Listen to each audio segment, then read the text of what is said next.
Αν έχεις follow εμένα και κόκκιμα σε κερνάω. Είναι 3 γυναίκες. Όχι, ρε, μα ξεκίνησε αυτά τα πράγματα, ναι. Που τρώνε παγωτό. Η μία το γλύφει, η άλλη το δαγκώνει και η άλλη το βάζει όλα μέσα. Ποια είναι παντρεμένη?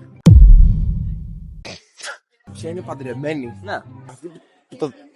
Το δαγκώνει. Μη σκέφτεσαι ρε μπρο, με τον normal τρόπο. Οκ. Ωραία. Σκέψου λίγο πιο out of the box. Ωραία, η μία το γλύφει, η άλλη το δαγκώνει και η άλλη το βάζει όλο. Αυτή το γλύφει, ξέρω εγώ. Πρέπει να υπάρχει όμως η λογική, δεν καταλαβαίνω ποια είναι σε όλο αυτό, ρε μπρο. Υπάρχει πέντε λογική. Είναι εύκολο ρε φίλε, ποια είναι παντρεμένη? Πώς καταλαβαίνεις ότι ένας άνθρωπος είναι παντρεμένος? Άμα φοράει αυτή φοράει βέρα. Δεν το μετράμε, δεν το μετράμε. Επειδή εγώ δεν θεωρώ ότι το βρήκες, μπορώ να σε σώσω. Αν έχεις follow εμένα και κόκκιμα σε κερνάω. Λοιπόν, έλα, μπισκότο. Ποιο θέλεις? Κοίτα, αντικειμενικά, βρούκι. Τσάτ δεν εμπιστεύομαι, τσάτ. Τσάτ, πείτε μου στο επόμενο βίντεο ποιον θέλετε να φέρω. Δεν είναι δικός φίλε μου, κάτσε να πληρώσω.